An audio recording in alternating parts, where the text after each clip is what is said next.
6, 5, 4, 3, 2. What's going on, everybody? Welcome back to HTF's main show. My name is Andrew Montana, welcoming you to Season 19, Episode 2. Now, just to go over what we're going to be talking about today, first off, we've got the Pirelli Italian Grand Prix for Formula One. Then we've got NFL Kickoff, where the regular season MVP, my Pookie Lamar Jackson, takes on the Super Bowl MVP, Patrick Mahomes. And then last but not least, we've got the O-Town heroes who came through for the 407 on a global level. Huge shout out to them. We'll get into that at the end of the show. But we've got a great episode in store for you guys, including an on-air debut. So don't go anywhere because HTF main show starts right now.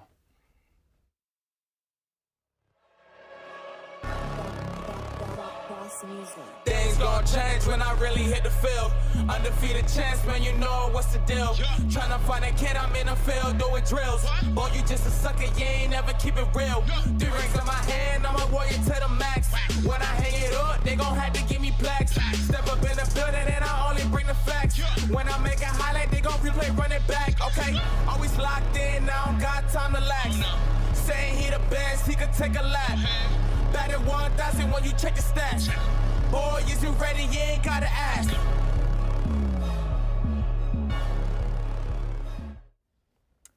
And welcome back. To my right-hand side, we got Frankie Noble. To my left, Andrew Gregg. Frankie, real quick, who's your favorite racer and why should I tap in? 100% Lando Norris. Favorite before his dominance has started, but I would tell you to tap in because his dominance is starting right now.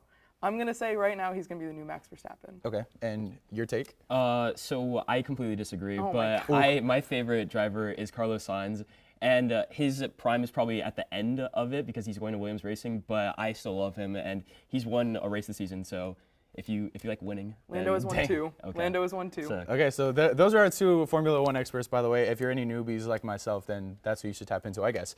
But anyway, today we're going to be talking about the Italian Grand Prix, the Pirelli Italian Grand Prix, mind you. We're going to be looking at the race itself, some pole positions in Italy, and then some overall standings. And last but not least, we'll be talking about some standout drivers who have just been killing it. But first off, Frankie, what can you tell us about the track? Yeah, so the Italian Grand Prix happens at the Monza track, which is 53 laps with 11 turns and 3 DRS detection zones. What is that? DRS, it's drag reduction system, which is basically on the straightaways, you have your back flap on your rear wing that opens up, and when you're within 1 second of a driver, it'll speed you up a little bit. Okay, and then if you're looking at the map itself, what do you, like, how do you know that there's a DRS zone there? It's all the straightaways, so the parts where you just see a straight line, where you can just go straight, you can use your DRS zones as long as you're within regulations of it. Gotcha. All right, thank you, Frankie. Let's take a quick look at the race results from Italy. In first place, we've got Charles Leclerc representing Ferrari. He finished with a total time of 1 hour, 14 minutes, and 40.727 seconds. In second place, we've got McLaren's Oscar Piastri, who finished just over 2.5 seconds behind first. In third place, we've got Piastri's teammate and Lando Norris, who finished just over 6 seconds behind Charles. In fourth place, we've got another Ferrari racer, Carlos Sainz, who finished just over 15.5 seconds behind first place. And then in fifth, we've got Lewis Hamilton representing Mercedes, who finished just over 22.5 seconds, with the fastest lap being Lando Norris. His 53rd lap, his final lap rather, 1 minute 21.432 seconds to get that final point in his tally. But Italy's great. But what do the overall standings look like as of now, Andrew? So right now we have Max Verstappen in first place, sitting at 303 points. And then we have Lando Norris following him with 241 points. Then after that, we have Charles Leclerc sitting at 217 points. We have Oscar Piastri sitting at 197 points. And then rounding it out, we have Carlos Sainz sitting at 184 points. So, like, some of the closest standings we've ever seen in F1, and it's definitely, like, between the top 5, it's only a 120-point difference, which is kind of insane. It is so exciting. It's such an exciting time. If you're not an F1 fan, you want to be an F1 fan right now. It's the closest it's ever been. I mean, you have 4 drivers who have won 2 races each. Yeah, and like even though the difference is 62 points at the top, it's like way closer than that because by the end of the season, with Lando catching Verstappen at the rate he is, Verstappen looks to have like maybe the 3rd or 4th fastest car in F1 right now. So at this rate, like I think that Lando will probably catch him by the end of the season, which is He a little can easily depressing. catch Yeah. him. If he has 62 points right now, that's like 2.5 races that if he comes in first, he would take that easily. So yeah, what it would would you also what would you take say is a Max good not finishing. But. what would you say is a good point to argue if this is the best F1 season that you've ever seen? Just the fact that like the standings have been so close and there's been so many multiple race winners. Like Lewis Hamilton has run multiple races. Technically, George Russell came in first multiple times, but got disqualified once. Max Verstappen has obviously won multiple races. It's just like one of the most exciting seasons because you don't typically see typically a dominant car, and then between like maybe one or two cars, they're consistently winning the majority of those races. But between Ferrari, McLaren, Red Bull, and Mercedes, like they have all been super competitive this year, and each team has had multiple race wins. And Frankie, for yourself, what has been your favorite, more or less, moment throughout this F1 season? To no one's surprise, definitely Lando's first win in Miami. And like not even just because it's Lando Norris. If you look at the season as a whole, you've had 2 maiden wins in both McLaren drivers, which is super exciting. Either one of them would be my top moment from this. Lando's was just super special because it was in Miami.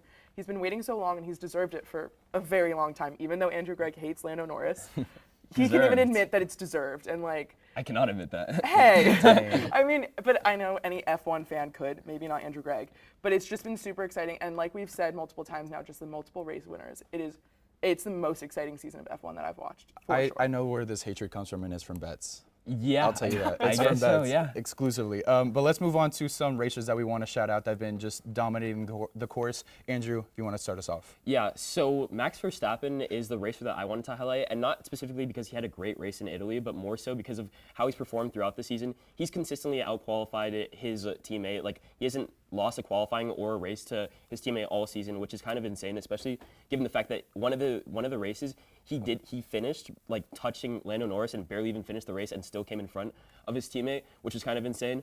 But yeah, Verstappen didn't have the greatest race of all time, but he's also racing in the 3rd or 4th fastest car, which doesn't lead to like race wins or anything like that. He can't outperform the car. He's not Superman. So I think that Verstappen coming in 6th is good based off the fact that like Mercedes and McLaren and even Ferrari have like, it looks like faster cars than him. And with the strategy that Ferrari had, not known for their strategy, but with the strategy that they had, they secured a win in Italy, which is the biggest thing for Ferrari. So Yeah, I know Max Verstappen. Obviously, I know some of the names here. Yeah. But I have no idea who your guy is. I'm not going to lie. I feel like an owl when I say who. So if you want to go into that. So yeah, to answer the who question, and we said that these are like All outstanding. due respect. Like, I know, all due respect, and we said these are outstanding drivers. I don't know if the word I would use is outstanding, but I wanted to talk about Alex Albon. He had, I would say, a great race in Italy for what you take him as. He's scored 2 points in 3 separate races, which is Monaco, the Italian Grand Prix, and the British Grand Prix, which, yes, when you look at it, is not the best, but you have to keep in mind what team he races for. He races for Williams, and in that car, I think he's competing the best he can. He's scoring points for Williams, and I think that he deserves his flowers now before Carlos Sainz comes in next year and kind of takes it away from him. Like, I think he should deserve to be talked about a little bit now. He's not the worst driver by any means on the grid, and I think for what it is, he is a great driver. No, 100%, I agree. I think that you could qualify him as like one of the better drivers in F1 for sure. 100%. Definitely, I'd say like in the top 10. With a Williams car, it's like difficult because if like you don't really know anything about Williams racing, like you don't think the gap is that drastic from top to bottom. But Williams is one of the worst cars, and you can see that in the way shout out. in the way that Logan Sargent like consistently was like not qualifying as well. He was always out in Q1, like which. It's the worst 5 drivers are out in Q1. So consistently, he was one of those worst 5 drivers.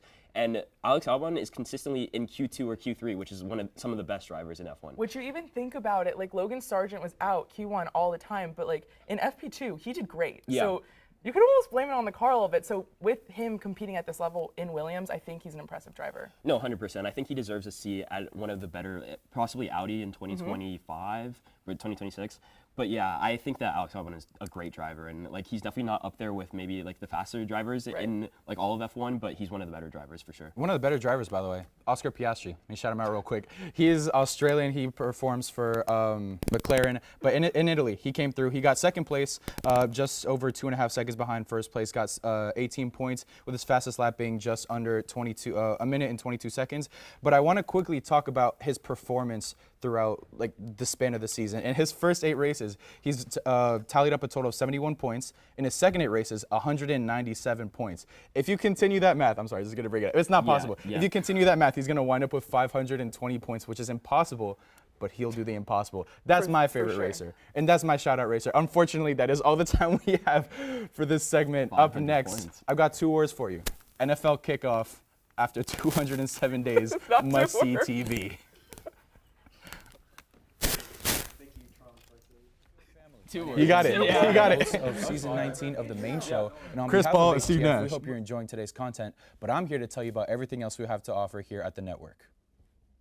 Mondays at noon, HTF Bets goes live with 3 of the best on-air faces we have in the program. Andrew Gregg's personality, Tyler Brownrick's sports expertise, and Nick Cohen's versatility make this show a fan favorite, but also a warm light to guide you through the harsh world that is the sports betting industry. On Tuesdays, Frankie Noble hosts a brand new show called Girls Got Game, blending women in sports, the biggest sports news stories, and creative segments that make for a fun and engaging show. Next up, we've got The Combine, an easygoing, conversational, and podcast-style show dropping on Wednesdays with Ty Patton as your host. No changes there. But a big change for The Combine is the set. So ladies and gentlemen, allow me to introduce you to The Combine from our brand new podcast studio.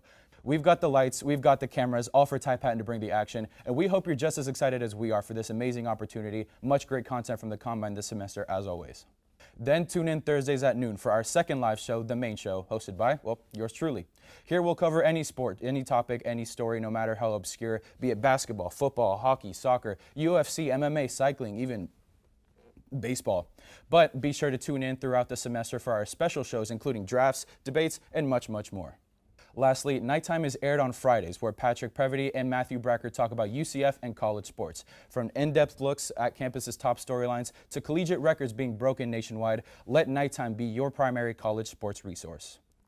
And outside of our 5-show roster, be sure to tune into our other content, such as the Studio Days vlog run by Vlog King Nick Cohen, breaking news graphics on our Instagram page, and much more. As well, make sure you're subscribed to Hitting the Field Network on YouTube, as well as following us on Instagram, TikTok, Facebook, and X. But as for me, I've been Andrew Montana. Thank you so much for watching, and back to your regularly scheduled programming. And we're back. Nice to see you once again. To my left-hand side, Elijah McClary. My right-hand side, Nick Cohen. You know these faces, no need for introductions. Let's get right into instructions. Week 1 is starting tonight because, my God, we have kickoff and I'm so excited. But we've got one Thursday night game, one Friday night game, one Monday night game, and a slate of games on Sunday from 1 to 11:30 Eastern time. So each of us are going to be talking about one of those solo games and then one of those Sunday games in total. So that's 6 for you to keep an eye out for. And then to make up for Bet's absence on Monday because of Labor Day, our Bet's host, Nick Cohen, is going to give us some of our favorite betting lines and predictions to keep an eye out for. So let's get ready to it. Actually, I'll kick us off with kickoff. Lamar Jackson's my favorite player, so I'm rooting for the Ravens here. And Chiefs are your team. My brain tells me to go for the Chiefs. My heart tells me to go for the Ravens. I'm going for the Ravens. I'm going for the Ravens. This is an AFC Conference Championship from last year, and I don't remember exactly what day it was, but I will tell you it was right before Travis Scott performed in Miami. Let you know that. But yeah, these the statistics you see up for this graphic as well as the rest of them are for last season's stats. But yeah, the Baltimore Ravens had a better overall season last year than the Kansas City Chiefs, but that ended up not mattering in the playoffs. Nevertheless, I'm going to be going for the Baltimore Ravens to win this game. There were a lot of defensive losses this offseason, but you still got Derrick Henry to worry about in that running core. I'm just going to kind of go with the Ravens. I don't really have much else to say there. But, Nick, we've got a Friday show as well. We do. And that was pretty special. Why don't you let us know why? Well, it's in Brazil. And first of all, the NFL chose the 2 teams in the NFL that have green uniforms to play in a stadium that has green banned. Also, what is Brazil's, like, one of its main colors? Green. Green. Green, yellow, blue. Those are the main colors on the flag. So why would green be banned? Well, like, just why? That's the main question, okay? So I did a parlay. Eagles money line -140. That's the leg that I'm least confident in. I'll say that because the Packers are a good team. But pair that with Saquon anytime touchdown. That's at +100. It'll happen. Jalen Hurts will not, he might get a rushing touchdown, but so will Saquon. And then Devonta Smith over 60.5 receiving yards. I think that line is way too low. He's one of the better wide receiver 2s in the league, and that's sitting at -125. And by the way, the Eagles' money line was -140. So the total parlay is +405. I think that's easy money. You're multiplying your money that you put in by 4. I think this will be a great game. I don't know what colors everyone's wearing. I don't know if they're going to be kicked out of the stadium or not, but it'll be a great game, and I can't wait for tomorrow night. For sure. I'm excited to see what the broadcast is going to be like, if they're going to talk in Portuguese at all, but I don't know. That's just me. Next up, we're going to be looking at my first Sunday night game, or actually Sunday afternoon, and that's going to be the Cardinals versus the Bills. Now, I know what you might be thinking, no one gives a bald-headed bleep about the Cardinals, but Come on, man. The first 10 weeks, man, I could the easily. I like him. Okay, Yeah, fair yeah, enough. yeah, I take mean, that back. okay, I'll take it Yeah, back. Shit, thank my you. bad, my bad. I mean, I guess I'm rooting for Kyler. Why not? He's a short guy. There you go. I mean, it's not the Bills. Yeah, as long as the Bills lose. That's my thing. I'm rooting for the Cardinals on this one. Obviously, I think the Bills are going to lose. But the Cardinals specifically, in their first 10 weeks, I think they could maybe win 2. They could very easily win like 0-1, but there's like they have a tough first 10 weeks. The last few weeks are a little bit easier, but it's the Cardinals, so you never really know. Yeah, Josh Allen, he's gonna come out swinging. He's one of the best quarterbacks in the league already, and he has been for a while. But I'm gonna root for the Cardinals because I can't. I'll take it. I'm from South Florida. You're a Dolphins fan I as well. You also can am. attest. So I can't really root for the Bills at any point in time. It's against the law. Exactly. And speaking of the Dolphins, Speaking of the Dolphins, our producer Mason Myers couldn't have given me enough time to talk about the Dolphins. This game will be fun. It is the fight for Florida. We are taking on the Jacksonville Jaguars at home. And I've cooked up another parlay for you guys. This one's a 4-legger, not 3. ooh, there's a lot of minuses there. Yeah, I know. Okay, but we'll get there. So Dolphins money line minus 180. I'd be willing to bet my entire life savings on that. And then Tua over 224.5 passing yards. That's at a minus 455. That's not his official line, but like. That's easy. Yeah. Yeah, I could see I happening, need to yeah. make some money. Okay, Tyreek Hill anytime touchdown at minus 120. He's gonna catch one of those long passes, and it's gonna go all the way in the end zone. And then pair that with going over 79.5 receiving yards at minus 235. Like he could get that on one play. He can get both those legs on one play. And I then don't know, but that's a risky one. it'll happen. I hope so. Will it And now? So that total parlay is at plus 275. But I will mention, because the Dolphins get a lot of hate, and Tua gets a lot of hate. So I do think that Travis Etienne will have a big game. Okay, Dolphins. What does that have to rushing do with Tua? defense. It doesn't, but I'm getting there. So Okay. Tua, ladies and gentlemen, who are the top 2 quarterbacks in the league? Patrick Mahomes, Okay, that's fair. Josh Allen. Okay, that's also fair. Yeah. Do you know that Tua had 14 interceptions last year? That's not amazing, right? But Patrick Mahomes had 14. He did. Josh yeah. Allen had 18. That's why I So drafted. why is Tua getting so much hate? He's gonna prove the haters wrong this year. We're gonna win this. Like, bet your entire life savings. I think when it comes to start of next semester, that's when the hate will start coming Yeah. back. And I'm saying from like everybody around Yeah. you. Because like from experience, Tua like started off last season phenomenally. I think he was #1 in MVP for a while. He by the way, he led the league in passing yards. Sorry, Justice. I mean, he does that you have guys are gonna lose, Tyreek but, Hill you know. on his team, but I would hope he Whatever, does. you know. But Eli, we haven't heard much out of you so far. This is your first game. Talk to us about it. Yeah. So I took the Jets at Niners Monday night game on ESPN. This is an interesting matchup to me because this is where I really think it could go either way. Either team could win. I wouldn't be surprised. I do think this year will be a little step back for the Niners. I do think that this could be the last year that we could get to see this whole all-star lineup play together. Last year there was pressure, but it was kind of just sort of pressure on Brock Purdy, no one else. Well, now with the whole Trent Williams contract drama, Brandon Ayuk extension, CMC injuries adding up, this roster last year was the oldest roster in the whole league by a mile. And you also got to consider giving Brock Purdy the bag depending on how he does this year. So I think there's pressure on the whole team. I even think there's a little bit of pressure on Kyle Shanahan. A little bit. Yeah. His seat could be getting a little warmer just because he's not ever able to get over the hump. I think the Win seat is Super Bowl. beyond warm at this Yeah? point, They've made it considering to 2 Super Bowls. I don't know if that's a haven't hot won. take. Lost the same guy they twice. choked it. Yeah. Yeah. They choked the lead. But that was our Monday Night Football game. If you want to talk about your Sunday Night Football game, I believe it's the last one for that Sunday slate, involving one of the biggest and maybe even most fair trades that we've seen, I at love least it. in recent NFL history. I love it. So Rams Lions Sunday night NBC 8:20. I had to go with it. Like you said, one of the most even trades we've probably ever seen of all time. But yeah, last season we saw them play in the wild card, and Lions sent them home. I think it was 24-23. It was such a good game. It was a great game. Anybody could've. Absolute powerhouses on offense. But we saw Matthew Stafford finally get to play against his OG Lions, and he had a heck of a game. And so that was a fun watch. I think that the Rams come into this game with a little bit more chip on their shoulder, a little bit more edge, just because they got sent home last year. And so I have the Rams winning this one 27-23. Okay. I don't mind that.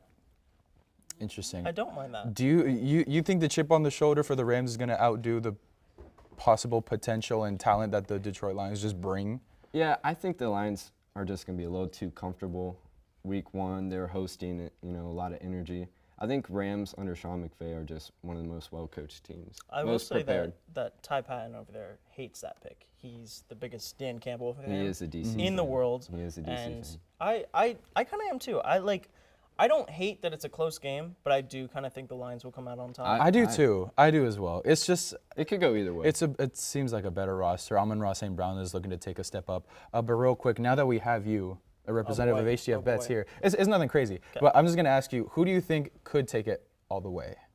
Oh, okay. So Ty Patton and I have talked about this a little bit. Y'all have talked a lot, man. Well, yeah, I mean, yeah, but the before mentioned Detroit Lions will win the Super Bowl this year.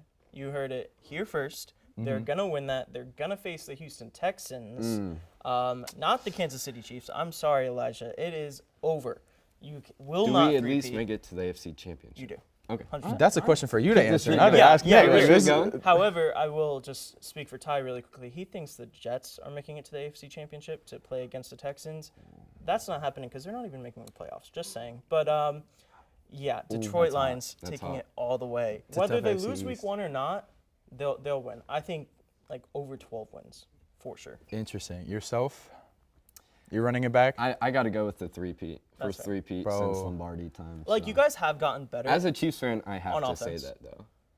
That's fair. We have a better roster than we did last year. Can I ask you, On what offense. would you consider a successful season based on last year? Like, you win the Super Bowl, and like, do you need a better playoff record, a So better, or we like, can whatever? make it to Super Bowl and lose and still have a successful season.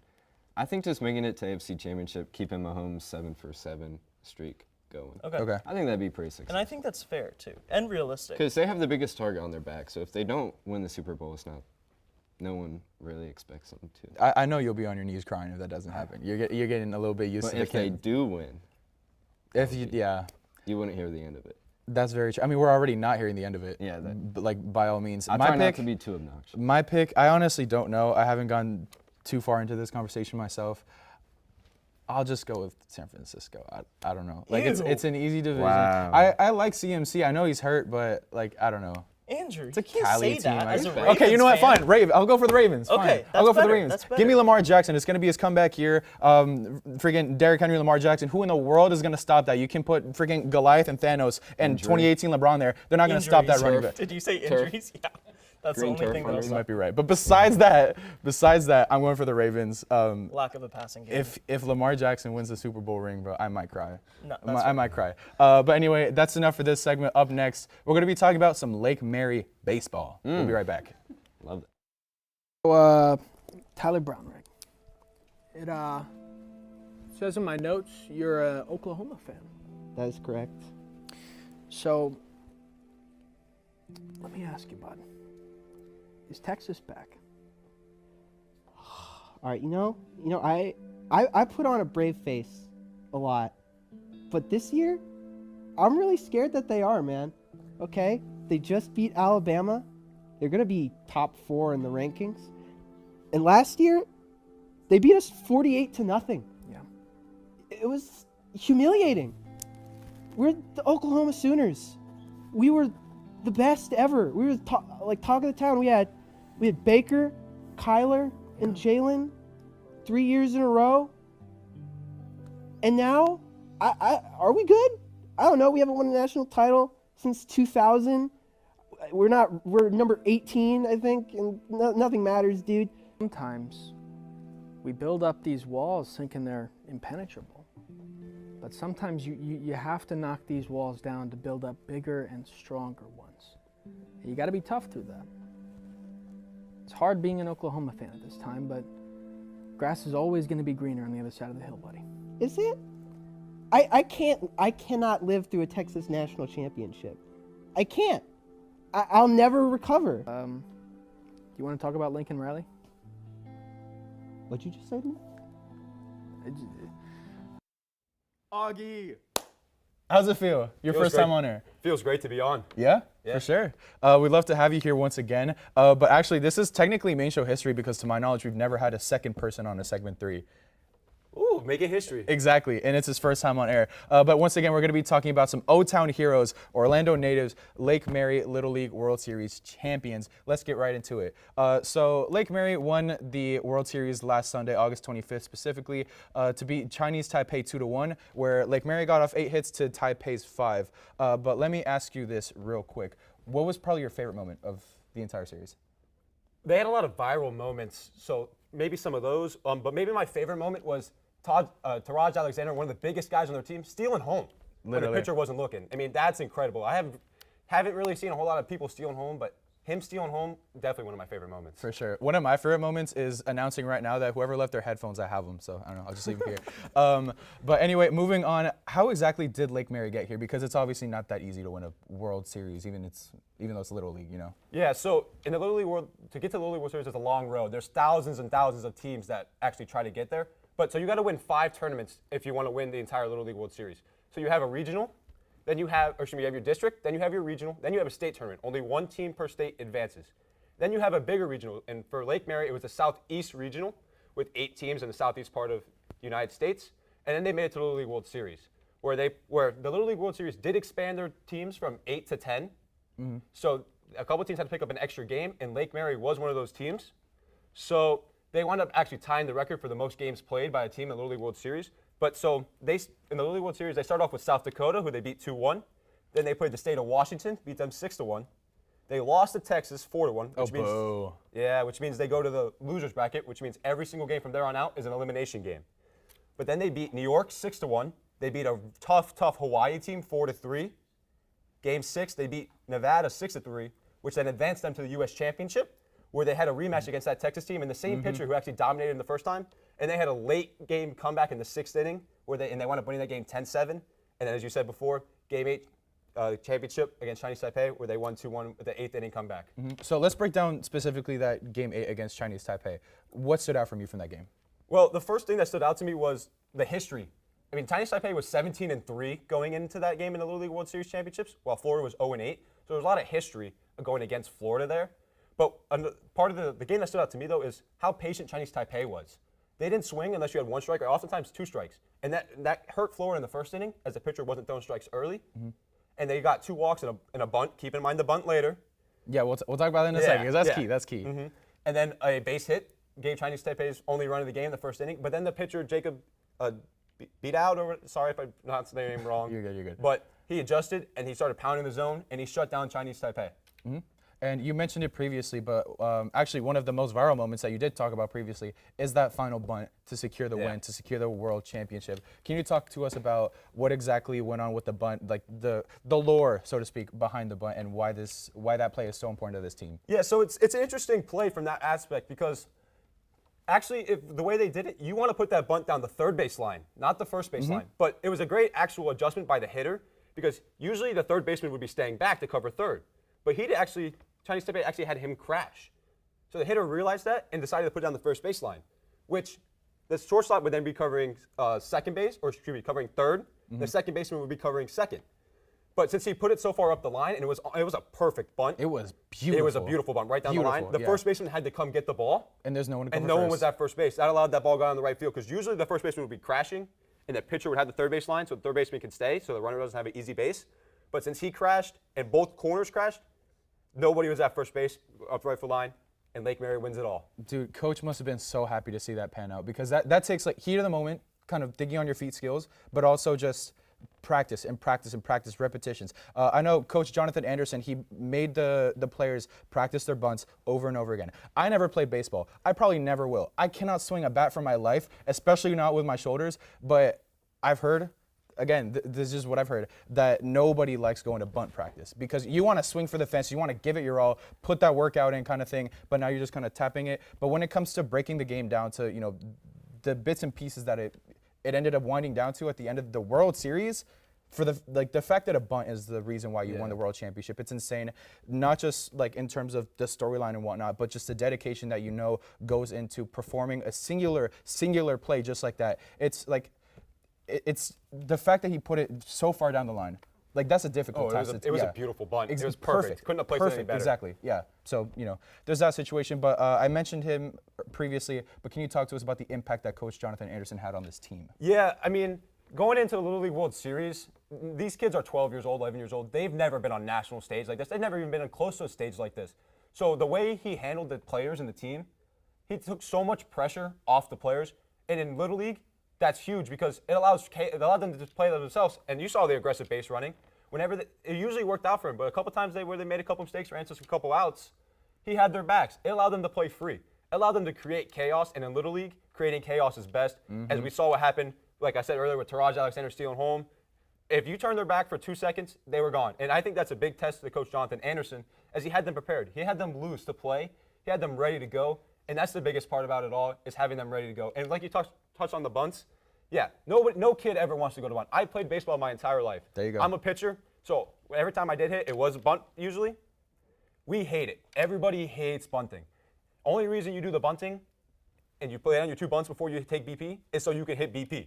That's the only reason you bunt. But Hunter Alexander laid down a beautiful one down the first base line, and it won them the World Series. Won him the World Series. Shout out to Lake Mary Baseball. Shout out to the World Series for hosting this amazing freaking event for us to just dominate. Like, if you guys haven't seen the game itself, go ahead and take a peek. That last inning was just phenomenal. Absolute cinema. Like the Timberwolves and Dallas Mavericks in the playoffs. It's all over YouTube, so it's easy to watch. And Little League World Series is just the best. It's man. absolutely it's viral just the anyway. Best. You see baseball at its purest. It's just so much fun to watch. 100%. But Augie, thank you so much for joining us. By the way, great job on your debut. I appreciate it. We'd love to have you back whenever you would like. But thank you guys all so much for watching. Be sure to tune in tonight for NFL Kickoff. Go Ravens, and until next time, go Knights and charge on.